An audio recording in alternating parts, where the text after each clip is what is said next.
Uniform civil code કમિટીને લઈને મુસ્લિમ અગ્રણીઓ વિરોધ નોંધાવ્યો છે। તેમણે કહ્યું છે કે સરકારે જે કમિટી બનાવી છે તેમાં મુસ્લિમ વિદ્વાનનો પણ સમાવેશ કરવો જોઈએ।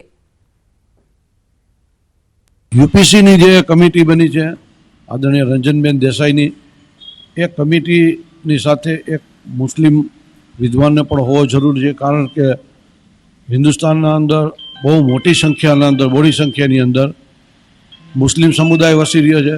તો મુસ્લિમોને પણ અન્યાય નહીં થાય એના માટે કમિટીની અંદર એક મુસ્લિમ હોય એવી અમારી માંગણી।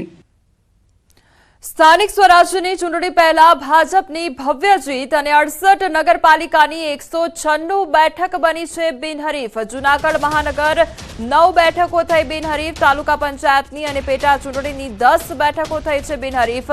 સ્થાનિક સ્વરાજની કુલ 215 બેઠક થઈ છે બિનહરીફ। ભચાઉ નગરપાલિકા ભાજપનો વિજય થયો છે।